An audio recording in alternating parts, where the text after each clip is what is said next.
بسم اللہ الرحمن الرحیم۔ سوال ہے جی، عورت اگر سسرال کے ماحول سے شدید ذہنی دباؤ میں ہو تو الگ رہنے کا مطالبہ کر سکتی ہے؟ عورت سسرال کے ماحول سے ذہنی دباؤ میں نہ بھی ہو تو بھی الگ کا مطالبہ کر سکتی ہے، کرنے پر گورنمنٹ کی طرف سے کوئی پابندی نہیں ہے۔ باقی شوہر اس مطالبے کو پورا کرے نہ کرے، اگر شوہر کے پاس استطاعت ہے تو پورا کر دے، استطاعت نہیں ہے تو پورا نہ کرے، اور اگر استطاعت ہے لیکن وہ یہ سمجھتا ہے کہ میرے ماں باپ کو بہت نقصان ہوگا اس سے، بعض دفعہ اکلوتا بیٹا ہوتا ہے یا ماں باپ خدمت کے محتاج ہوتے ہیں، تو یہ آپس کی رضامندی سے طے ہونے والے معاملات ہیں۔ البتہ اتنا ضرور ہے کہ سسرال اگر ظلم کر رہا ہے، بہو کے اوپر ظلم کر رہا ہے، ذہنی دباؤ میں تو دیکھیں بعض دفعہ اپنا قصور ہوتا ہے، ذہنی دباؤ میں صرف ذہنی دباؤ کوئی ایسی ویلڈ ریزن نہیں ہے، بعض دفعہ اپنی غلطیوں پہ کی وجہ سے ذہنی دباؤ ہوتا ہے۔ تو اگر ظلم ہے واقعی ساس کی طرف سے بلا وجہ کے تانے، اور بعض جیسے جوائنٹ فیملی میں ہوتا ہے، تو واقعی اگر سسرال کی طرف سے ظلم ہو رہا ہے اور وہ ظلم ٹھیک نہیں ہو کے دے رہا، تو پھر تو شوہر پہ واجب ہے کہ وہ بیوی کو بہر صورت اپنے رشتہ داروں سے الگ رکھے۔ ظلم کی صورت میں اگر وہ الگ نہیں رکھے گا تو پھر وہ گناہ گار ہوگا، لیکن یہ بات ذہن میں رکھیں، تھوڑی بہت اونچ نیچ ہر گھر میں ہوتی ہے، وہ سب نے مل جل کے جب رہنا ہو تو سب کو برداشت کرنا پڑتا ہے، لیکن اگر واقعی ضرورت سے زیادہ معاملہ ہو رہا ہے اور مرد کو پتہ چل جاتا ہے کہ کیا سچویشن چل رہی ہے، تو پھر ایسی صورت میں بیوی کو الگ رکھنا لازم ہے شریعت میں۔ شوہر کا بیوی کو اس کی سہیلیوں سے بات کرنے سے روکنا کہاں تک درست ہے؟ شوہر کا دیکھیں مبہم سوالات ہیں نا، یہ کیوں روک رہا ہے؟ بعض دفعہ بیوی سہیلیوں میں اتنی زیادہ انوالو ہو چکی ہے کہ شوہر کے بنیادی حقوق ہی ادا نہیں کر رہی ہے، بچوں کی طرف توجہ نہیں دے رہی ہے، اور گھر کو فوکس نہیں کر رہی ہے، گھر کا بیڑا غرق ہوا ہے، وہ اپنی سہیلیوں میں ہی لگی ہوئی ہے، تو پھر تو شوہر روک سکتا ہے کہ بھائی تم اپنے گھر کو فوکس کرو، سہیلیاں بعد میں۔ اور اگر ایسا نہیں ہے، بیگم میں شوہر کے حقوق اور اپنے گھر داری اور یہ ساری چیزیں پوری ہیں، اور سہیلیاں بھی کوئی ایسی نہیں ہیں کہ جو اس کو غلط رخ پہ ڈال رہی ہوں، تو پھر یہ ہر انسان کا بنیادی حق ہے، اس کے دوست ہوتے ہیں، سہیلیاں ہوتی ہیں، اس کے ریلیٹیو ہوتے ہیں، تو پھر شوہر کو خامخواہ کی بلا وجہ کی پابندیاں نہیں لگانی چاہیے۔ اس سے گھر میں ایک بغاوت کا ماحول پیدا ہوتا ہے، اور اس سے تو میں اور یہ سب، میاں بیوی کا رشتہ ایسے ہوتا ہے کہ ایک دوسرے کی ترجیحات کا خیال کر کے زندگی گزارنی پڑتی ہے، غیر ضروری پابندیوں سے بہرحال نقصان ہوتا ہے، اور شریعت بھی اس کو پسند نہیں کرتی ہے۔ اگر نماز کے دوران ہنسی آ جائے مگر آواز نہ نکلے تو کیا نماز باقی رہے گی؟ اگر ہنسی آ گئی ہے، دیکھیں 3 اسٹیپ ہوتے ہیں، ایک تو صرف مسکراہٹ ہے، اس سے کچھ بھی نہیں ہوتا، نہ نماز ٹوٹتی ہے نہ وضو ٹوٹتا ہے، لیکن جان کر نماز میں مسکرانا ٹھیک عمل نہیں ہے۔ اور اگر ہنسی آ گئی ہے مگر قہقہ نہیں آیا تو پھر نماز ٹوٹ جائے گی، وضو نہیں ٹوٹے گا، اور اگر نماز میں زور سے قہقہ بھی آ گیا ہے تو پھر نماز بھی گئی اور وضو بھی دوبارہ کرنا پڑے گا۔ عام حالات میں وضو کے بعد ہنسنے سے، قہقہ لگا کے ہنسنے سے وضو نہیں ٹوٹتا، صرف نماز میں قہقہ لگا کر ہنسنے سے وضو ٹوٹ جاتا ہے۔ بعض اہل حدیث حضرات کو اس پر اشکال ہے کہ جو احناف جس حدیث سے استدلال کرتے ہیں وہ حدیث تو سند کے لحاظ سے ضعیف ہے، جس میں آتا ہے کہ نبی صلی اللہ علیہ وسلم کے دور میں صحابہ کو نماز میں قہقہ آیا تو آپ نے صحابہ کو نماز کا بھی حکم دیا اور وضو لوٹانے کا بھی حکم دیا۔ تو یہ بات درست ہے کہ وہ حدیث سند کے لحاظ سے کمزور ہے، مگر زیادہ ضعیف نہیں ہے۔ شدید ضعیف حدیث جو ہے اس سے استدلال جائز نہیں ہے۔ اگر حدیث کا ضعف زیادہ سخت نوعیت کا نہ ہو تو پھر اس کو احناف قیاس پہ ترجیح دیتے ہیں، جو امام حنیفہ کا اصول ہے۔ تو اس لیے احتیاط میں، کیونکہ ضعیف حدیث کا مطلب یہ نہیں ہوتا کہ یہ بالکل ہی من گھڑت ہے، تو شدید ضعیف نہیں ہے، کمزور درجے کی ضعیف ہے، تو اس لیے احتیاط اسی میں ہے کہ احناف نے احتیاط والی رائے کو لیا کہ اگر نماز میں آپ کو ہنسی آ گئی ہے تو اس حدیث کی بیس پہ وضو بھی لوٹانے کا حکم دیا جائے گا۔ سوشل میڈیا پر کسی کی غلطی کی نشاندہی نیت اصلاح سے ہو تو کیا یہ بھی غیبت ہے؟ کسی کی غلطی کی نشاندہی ہو تو پھر جس نے غلطی کی ہے اس کو بتایا جائے نا، اصلاح ایسے تو نہیں ہوتی کہ میڈیا پہ لا کے کسی کو ذلیل کر دیا جائے۔ ہاں کوئی ظالم ہے جو لوگوں کی حقوق تلف کر رہا ہے، اس کے بارے میں لوگوں کو بتانا ضروری ہے، وہ پھر الگ بات ہے، اس کو میڈیا پہ ڈسکس کیا جا سکتا ہے، لیکن لوگوں کی جو غلطیاں ہیں، ان کی جو کوتاہیاں ہیں، ان کو میڈیا پہ لا کے نام لے کے ان کو ذلیل کرنا، رسوا کرنا، اس سے اصلاح نہیں ہوتی، اس سے سوسائٹی میں فساد پیدا ہوتا ہے۔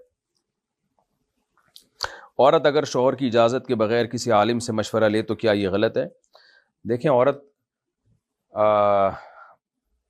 شرعی مسائل تو پوچھ سکتی ہے علماء سے، اس میں شوہر کی اجازت ضروری نہیں ہے، البتہ پراپر اصلاحی تعلق قائم کرنا، کسی کو مینٹور بنانا، تو اس میں اگر بوڑھا بزرگ ہے، بوڑھا عالم ہے، تو پھر تو عورت اس سے اصلاحی تعلق قائم کر سکتی ہے. لیکن اگر کوئی جوان ہے، اور جوان کا مطلب 50 55 60 سال تک بھی مرد جو ہے وہ جوان ہی رہتا ہے، تو اتنی ایج والا اگر کوئی بزرگ ہے، عالم ہے، تو اس زمانے میں یہ ضروری ہے کہ شوہر کی طرف سے پرمیشن ہو، کیونکہ یہ دور فساد کا دور ہے. اس میں بعض دفعہ ایسے مذہبی اسکالر کے ساتھ بھی ایسا ہو جاتا ہے، شیطان ہر ایک کے ساتھ لگا ہوا ہے کہ جوان عورتیں ان سے اصلاحی تعلق قائم کرتی ہیں، ان سے مسائل پوچھتی ہیں، اپنے مینٹور بنا لیتی ہیں، ان کو اپنا رہبر بنا لیتی ہیں. پھر آج کل تقویٰ مارکیٹ میں آپ کو پتہ ہے شارٹ چل رہا ہے، تو وہ مذہبی اسکالر کا بھی خطرہ ہوتا ہے کہ وہ کھسک جائے ادھر کو. دوستیاں ایسے واقعات ہمارے علم میں بہت سارے آئے ہیں کہ عورت نے کسی کو پیر و مرشد بنایا، اور پتہ چلا جی جس کو بنایا پیر و مرشد، آپس کے ٹاکرے ہو گئے،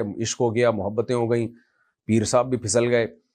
تو ہاں، جن کی اللہ حفاظت کرتا ہے، نیک لوگوں کی، جو اللہ والے بہت نیک لوگ ہیں، وہ تو متقی ہی ہیں، لیکن کیا پتہ چلتا ہے کہ یہ اس لیول کے نیک ہیں بھی کہ نہیں ہیں. صرف عوام میں شہرت ہونا کافی نہیں ہے، خاص طور پہ جوان عالم ہو، جوان مفتی ہو، تو پھر ایسی صورت میں عورت کو چاہیے اپنے شوہر کی پرمیشن کے بغیر زیادہ کسی سے رابطے کی کوشش نہ کرے. اور اس میں یہ بھی خطرہ ہوتا ہے، شوہر کو بدگمانی بھی ہوتی ہے،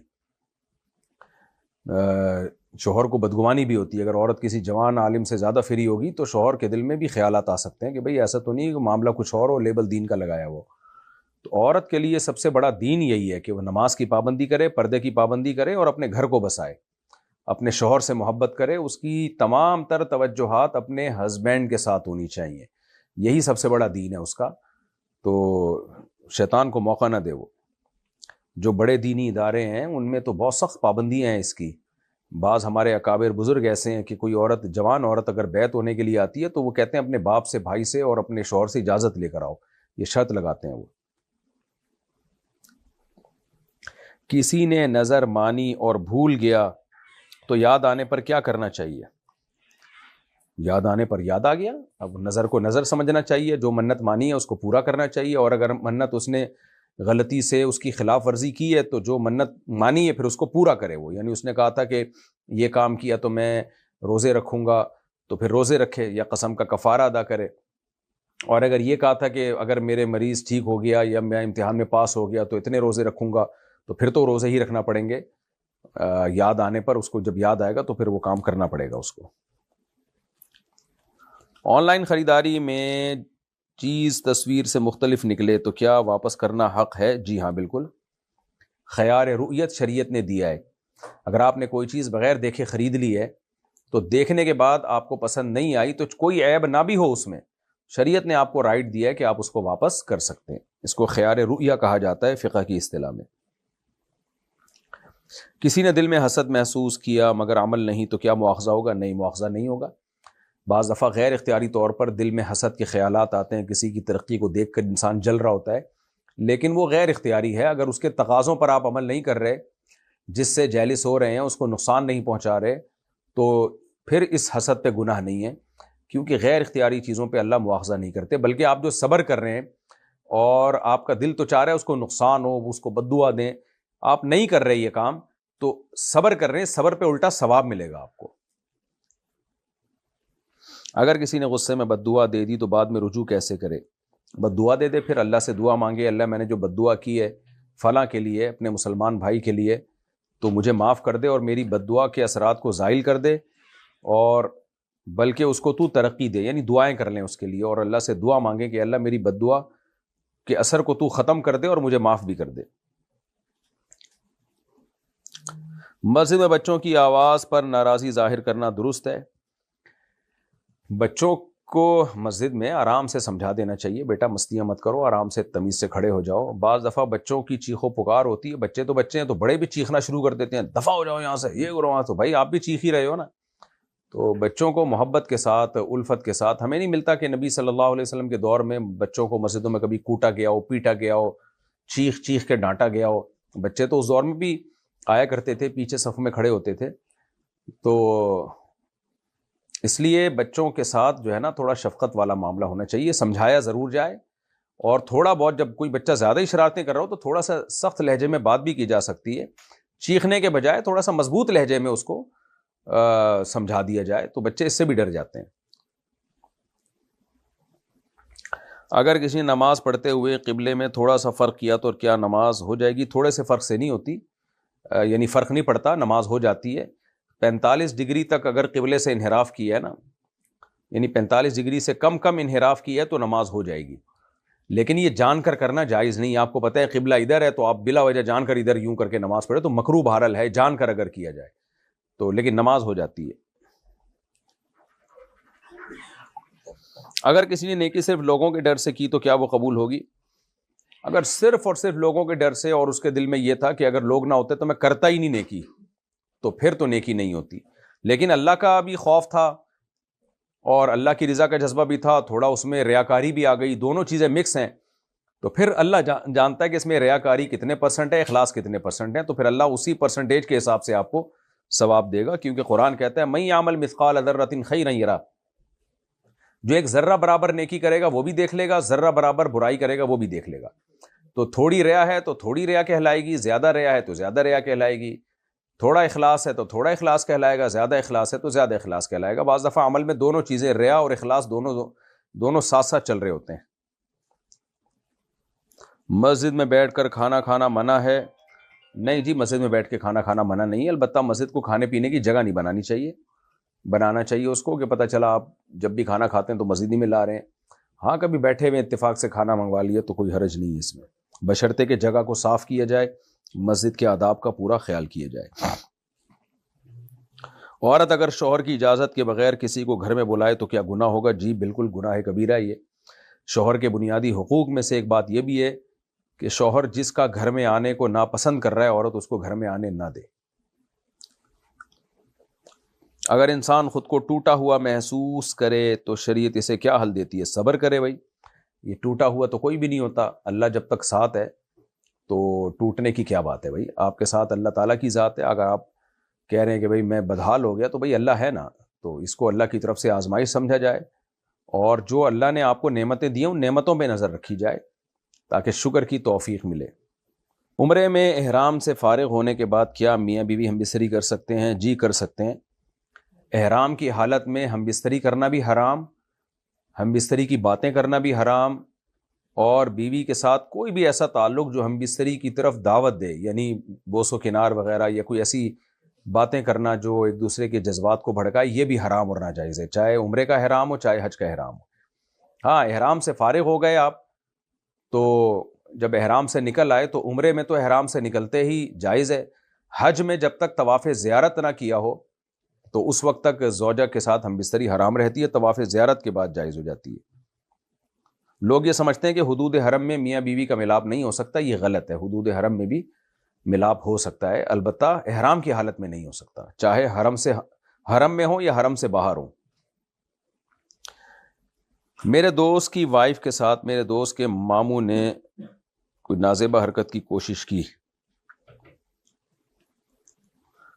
میرے دوست نے ان کا آنا جانا اپنے گھر سے بند کر دیا ہے، لیکن اس کی والدہ آنا جانا بند نہیں کر رہی، اس کی والدہ ان سے ملتی ہیں، اس کے ابو بھی ساتھ نہیں دے رہے، تو اس کو سمجھ نہیں آ رہا کہ کیا کرے۔ اپنی وائف کو لے کے الگ گھر میں شفٹ ہو جائے، والدہ کو تو ملنے سے نہیں روکا جا سکتا اپنے بھائی کے ساتھ، لیکن جس کی وائف کے ساتھ کوئی ایسی غیر اخلاقی حرکت کی کوشش کی ہے تو اس شخص کو چاہیے کہ اب ان ماموں کو اس وائف کے سامنے نہ آنے دے، غیرت کے بھی خلاف ہے، حمیت کے بھی خلاف ہے، اور فتنے کا بھی اس میں اندیشہ ہے۔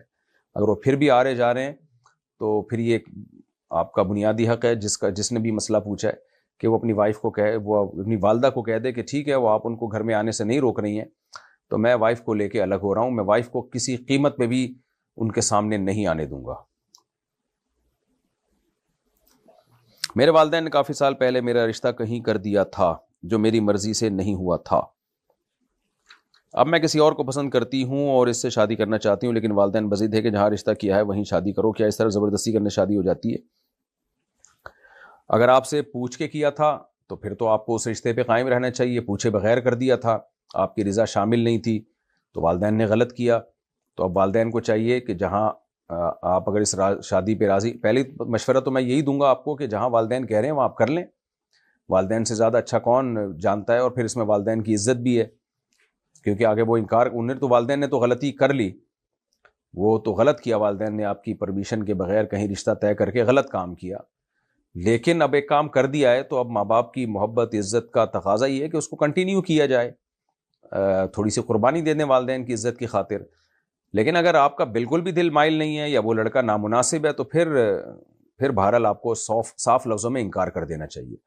باقی آپ نے یہ جو کہا کہ زبردستی شادی ہو جاتی ہے، اگر آپ نے ہاں کر دی، قبول کر لیا تو پھر ہو جائے گی، کیونکہ نکاح طلاق میں زبان پہ شریعت نے رکھا ہے کہ آپ کی زبان سے ہاں نکل رہا ہے تو چاہے وہ زبردستی ہاں نکل رہا ہے وہ ہاں ہی ہے، اور اگر نہ نکل رہا ہے تو پھر نہ ہی ہے وہ. تو اگر آپ نے یہ شادی نہیں کرنی ہے تو پھر آپ ڈٹ جائیں کہ بھئی نو، اور اگر آپ خاموش رہ گئی جب آپ کو نکاح کا پتہ چلا تو بھی نکاح ہو جائے گا، کیونکہ کنواری لڑکی کی خاموشی بھی نکاح ہی، یعنی اس کو بھی شریعت نے یہی سمجھا ہے کہ وہ راضی ہے. تو جب آپ سے پوچھا جائے، جب وکیل جب نکاح کرانے کے لیے آتے ہیں نا کہ آپ کو یہ رشتہ قبول ہے، ہم آپ کے یہاں شادی کر رہے ہیں، تو آپ اگر آپ یہاں بالکل بھی آپ کو پسند نہیں ہے تو آپ صاف لفظوں میں منع کر دیں کہ نہیں مجھے قبول نہیں ہے. مشورہ بہرحال میرا یہی ہے کہ جہاں والدین کر رہے ہیں وہاں کر لیں، جب تک کوئی واضح خرابی اس میں نہ ہو. میرے گھر والے گیس کمپریسر استعمال کرتے ہیں، میں ان کو کئی دفعہ منع کر چکا ہوں لیکن وہ میری بات نہیں مانتے. میں خود نہیں کماتا تو اب میں کیا کروں؟ جو کھانا پکتا ہے کیا میں کھا سکتا ہوں؟ گیس کمپریسر اگر وہ استعمال کر رہے ہیں، آپ نے منع کر دیا تو آپ کی ذمہ داری پوری ہو گئی. اس میں جو پکنے والا کھانا ہے وہ کھانا حرام نہیں ہو جاتا. کھانے میں تو گوشت ڈلا ہے، شوربہ، آلو مالو، وہ تو سارے حلال پیسوں کا ہے نا. ہاں ایک کام غلط ہو رہا ہے تو جتنا غلط ہے اتنا ہی غلط ہوگا، اور وہ بھی آپ نے جب کہہ دیا تو آپ کی ذمہ داری پوری ہو گئی ہے. بس اب زیادہ پیچھے نہ پڑیں، گھر کا ماحول خراب نہ کریں. آپ جب گھر ہوگا تو پھر اس میں آپ نہیں لگائیے گا. اور دوسرا، گیس کمپریسر بھی وہاں لگانا غلط ہے جہاں لوگوں نے نہ لگایا ہوا ہو. صرف آپ لوگوں نے لگا لیا اور سب لوگوں کی بجلی گیس آپ کھینچ لیتے ہیں، سب کے چولہے بند ہو جاتے ہیں، وہاں ناجائز ہے. لیکن اگر محلے میں سبھی نے لگایا ہوا ہے تو پھر گورنمنٹ کو چاہیے نا وہ روکے، کیونکہ اگر پھر آپ گیس کمپریسر نہیں لگائیں گے تو لوگ نے تو لگا لیا ہے، لوگ تو ساری گیس کھینچ لیں گے، آپ کا تو جو جائز حق ہے وہ بھی نہیں ملے گا. تو ایسی صورت میں پھر اگر سب نے لگایا ہوا ہے تو پھر یا تو کمپلین کریں گورنمنٹ کو، اور گورنمنٹ کو چاہیے روکے سب کو. کیوں نہیں روک رہی؟ نہیں روک رہی ہے گورنمنٹ تو پھر مجبوراً آپ کو بھی لگانا پڑے گا، کیونکہ آپ نہیں لگائیں گے تو سب نے کمپریسر لگا کے ساری گیس چوس لی، آپ کو کیا ملے گا؟ کیا بغیر میوزک کے ایسا گانا سن سکتے ہیں جس میں بے حیائی اور شرک کے الفاظ نہ ہوں؟ گانا وانا سننا برا عمل ہے، چاہے میوزک کے بغیر ہی کیوں نہ ہو، کیونکہ اس سے آہستہ آہستہ پھر جو ہے فلموں اور ڈراموں اور ان چیزوں کی طرف رغبت ہوتی ہے. صرف اتنی گنجائش ہے کہ آپ گانا اپنی بیگم کو سنا دیں، میاں بیوی کا معاملہ الگ ہوتا ہے، باقی ان چیزوں سے اوائڈ کریں. عبداللہ صاحب لاہور سے پوچھتے ہیں، اگر ایک لڑکا کافی عرصے تک ایسی مسجد میں نماز پڑھتا رہا جس کے امام کا نبی صلی اللہ علیہ وسلم سے دعا مانگنے کا عقیدہ تھا، بعد میں اس کو پتہ چلا، تو اب جو وہ نمازیں جو اس مسجد میں پڑھتا رہا ان کا کیا کرے؟ امام صاحب سے جا کے ایک دفعہ پوچھ لے کہ بھئی آپ کا کیا عقیدہ ہے، کہ آپ یہ سمجھتے ہیں کہ اللہ نے اپنے نبی کو اختیارات دیے ہوئے ہیں اور نبی سے دعائیں مانگی جائیں تو نبی وہ سارے کام ہمارے کر دیتے ہیں؟ اگر وہ صاف لفظوں میں کہتے ہیں ہاں جی بالکل ایسے ہی ہے تو پھر تو یہ مشرک ہے، اور مشرک کے پیچھے نماز نہیں ہوتی. پھر آپ نے جتنی نمازیں پڑھی ہیں وہ آپ کو لوٹانی پڑیں گی. لیکن اور اگر آپ کو ڈاؤٹ ہے کہ شاید ایسا نہ ہو، اتنا سخت عقیدہ نہ ہو، تو پھر بلا وجہ تجسس نہ کریں. جو نمازیں پڑھ لی ہیں وہ ہو گئی ہیں، یعنی اللہ سے امید ہے کہ قبول کر لے گا اللہ تعالیٰ، اور آئندہ پھر ایسے امام کے پیچھے احتیاط اسی میں ہے کہ نماز نہ پڑھی جائے. مفتی صاحب میں بہت تکلیف میں ہوں، زنا سے جتنا دور بھاگتا ہوں اتنا اس میں پھنس جاتا ہوں، برائے مہربانی مجھے بتائیں کس طرح سے اس گناہ سے چھٹکارا حاصل کروں؟ بہت بڑا جرم ہے، انہ کان فاحشہ. قرآن کہتا ہے کہ ولا تقربوا الزنا، زنا کے قریب بھی مت پھٹکو. اتنا بڑا جرم ہے کہ قرآن نے اس کی سزا بیان کی ہے کہ کنوارا لڑکا اگر زنا کرتا ہے تو 100 کوڑے مارے جائیں چوک پہ لا کے، اور شادی شدہ اگر کرتا ہے تو اس کی سزا رجم کرنا ہے کہ پتھروں سے مار کے ہلاک کیا جائے. نبی صلی اللہ علیہ وسلم کے دور میں اگر کسی صحابی سے زنا ہو گیا تو وہ خود نبی کے پاس آئے کہ مجھ پر سزا جاری کریں پتھروں سے مار کے. ایک عورت نبی کے پاس آئی کہ مجھ سے شادی شدہ ان سے زنا ہو گیا، آپ صلی اللہ علیہ وسلم نے اس کو رجم کیا. تو یہ بہت بڑا جرم ہے اسلام میں، تو اس جرم کی برائی کو سوچنا چاہیے. یوسف علیہ الصلوۃ والسلام مصر میں تھے اور وہاں ایک عورت جو عزیز ہے مصر کی بیوی آپ پہ فریفتہ ہوئی، لیکن آپ کیسے اپنے آپ کو اس برائی سے بچایا ہے، اور فرمایا کہ رب السجن احب الی مما یدعوننی الی، اے اللہ مجھے جیل جانا محبوب ہے، اس برائی سے مجھے بچا تو، یہ برائی مجھے کسی صورت قبول نہیں ہے، میں جیل برداشت کر لوں گا۔ تو جیل ہو گئی آپ کو۔ تو یہ سوچنا چاہیے کہ یہ ہلکا جرم نہیں ہے۔ نبی صلی اللہ علیہ وسلم نے معراج کی رات میں کچھ لوگوں کو دیکھا، ننگے مرد اور برہنہ مرد اور عورتیں آگ میں جلائے جا رہے ہیں۔ پوچھا کون ہے؟ فرمایا کہ جبریل نے کہا کہ یہ آپ کی امت کے زانی ہیں، انہی عورتوں کے ساتھ ان کو ڈال دیا گیا ہے جن کے ساتھ یہ زنا کیا کرتے تھے۔ تو اس لیے توبہ کریں اللہ کے سامنے، اور دوسری بات یہ کہ کیوں ہو رہا ہے یہ، آپ نکاح کریں نا، ایک بیوی، دو بیوی، تین، چار شادیوں کی جس مذہب میں اجازت ہو، اس میں زنا کیسے کر سکتا ہے آدمی؟ نکاح کو جو ہے نکاح کی کوشش کریں۔ نبی صلی اللہ علیہ وسلم نے فرمایا 3 آدمیوں کی مدد اللہ نے اپنے اوپر واجب کی ہے، اس میں ایک نکاح کرنے والا یرید العفاف، جو چاہتا ہے کہ میں برائی سے بچوں، تو نکاح کریں آپ، اور کسی بزرگ سے اصلاحی تعلق قائم کریں، تبلیغی جماعت میں 4 مہینے لگائیں، ہر وہ سبب اختیار کریں جو آپ کو زنا سے روکے، اور اپنے اوپر کوئی سزا بھی رکھیں۔ خدا نخواستہ یہ گناہ پھر بھی ہوتا ہے تو آپ اپنے اوپر کوئی سزا رکھیں، کوئی صدقہ، خیرات یا روزے وغیرہ کے ذریعے، اور اپنے نفس کو ایسے مہلت نہ دیں، لیکن مایوس نہ ہوں، توبہ کریں۔ جب بھی برائی ہوتی ہے تو انشاءاللہ اگر آپ کوشش کریں گے یہ برائی آپ سے چھوٹ جائے گی۔ شیطان کیا کرتا ہے؟ پہلے توبہ توڑواتا ہے، گناہ کرواتا ہے، پھر مایوس کرتا ہے، کہہ رہا ہے تیرے بس کا کام نہیں ہے۔ تو مایوس نہیں ہونا ہے، آپ نے لگے رہنا ہے برائی چھوڑنے کی کوشش میں۔ میں بھی دعا کرتا ہوں اللہ تعالیٰ آپ کو اس عذاب سے چھٹکارا دلائے۔ مفتی صاحب، جب قیامت قائم ہوگی تو لوگ اس کے بعد جنت اور دوزخ میں جائیں گے، تو جب نبی صلی اللہ علیہ وسلم معراج پر گئے تو انہوں نے لوگوں کو جنت اور جہنم میں دیکھا، تو وہ لوگ کس طرح وہاں پر گئے جب کہ ابھی تک قیامت قائم نہیں ہوئی؟ دیکھیں جنت اور جہنم تو قائم ہو چکی ہے، تو اللہ تعالیٰ نے نبی صلی اللہ علیہ وسلم کو معراج پہ جو مستقبل میں ہونے والا ہے اس کو حاضر کر کے دکھا دیا۔ اللہ کو اس کی قدرت ہے کہ جو کام فیوچر میں ہوگا، اللہ کے سامنے تو پوری کائنات ٹائم باؤنڈ ہے ہی نہیں نا اللہ تعالیٰ کی ذات، تو کچھ واقعات جو فیوچر میں ہونے ہیں اللہ تعالیٰ نے وہ نبی صلی اللہ علیہ وسلم کو حالیہ کر کے، یعنی جو پریزنٹ میں جو ہے نا حال میں نبی صلی اللہ علیہ وسلم کو دکھا دی، اور یہ معجزہ ہے۔ معجزے کا مطلب یہی ہوتا ہے کہ جو سائنٹیفکلی جو کام ممکن نہیں ہے اللہ نے وہ اپنی قدرت سے کر کے دکھا دیا۔ اللہ تعالیٰ کے لیے سب کچھ ممکن ہے۔ کیا کتا گھر سے باہر پال سکتے ہیں؟ نہیں جناب، کتا پالنا ہی جائز نہیں ہے ضرورت کے بغیر۔ ہاں ضرورت تو پال سکتے ہیں، چوکیداری کی ضرورت ہے یا شکار کے لیے، یہ 2 ضرورتیں ایسی ہیں جن کے لیے کتا پالنا جائز ہے، ادروائز نہیں۔ ایک عورت کو لیکوریا کا مسئلہ ہے، 10-15 دن یہ مسئلہ بہت زیادہ ہو جاتا ہے، یہاں تک کہ ایک نماز کے لیے 3-3 4-4 دفعہ وضو کرنا پڑتا ہے۔ جب یہ مسئلہ بہت زیادہ ہو جائے تو کیا وہ معذور شرعی کے حکم میں آئے گی؟ اس کے لیے نماز پڑھنے کا کیا طریقہ ہے؟ ایک دفعہ بھی اگر ایسا ہو گیا کہ پوری نماز کا ٹائم گزر گیا اور وہ وضو کر کے پاک رہ کے نماز نہیں پڑھ سکی، تو ایک دفعہ جب ایسا ہو جائے گا تو وہ معذوروں کی فہرست میں آ جائے گی، اور پھر معذور میں یہ ہوتا ہے کہ پھر ہر نماز کے ٹائم کے لیے اس کو الگ وضو کرنا پڑے گا۔ جب نماز کا نیا ٹائم ہو تو پھر الگ وضو کر لے، تو اسی وضو سے ساری نمازیں پڑھے۔ میرا اس پہ کلپ موجود ہے کہ معذور کا وضو کا طریقہ، یا قطروں کے جس کو بیماری ہے پیشاب کے قطروں کی، اس کا وضو کا طریقہ آپ یوٹیوب پہ سرچ کریں میرے نام سے، تو اور ڈیٹیل کے ساتھ یہ مسئلہ میں بیان کر چکا ہوں۔ جس شخص کے بارے میں پتا ہو کہ وہ حرام کماتا ہے، اس کا منگوایا ہوا کھانا یا چائے پی سکتے ہیں؟ نہیں، جائز نہیں ہے، اور اگر کھا لیا یعنی تو اس کے پیسے صدقہ کرنے پڑیں گے آپ کو، اگر یہ پتا ہے کہ حرام ہی کما رہا ہے وہ۔ مفتی صاحب، میرے شوہر نے مجھے 3 طلاقیں دی ہیں، بہت پریشان ہیں، اگر میں کسی شخص سے نکاح کروں اور میری نیت حلالے کی ہو اور اس کو بھی پتا ہو کہ یہ حلالے کی نیت سے نکاح کر رہی ہے لیکن زبانی کوئی ایگریمنٹ نہ ہو، تو کیا یہ کرنا جائز ہے؟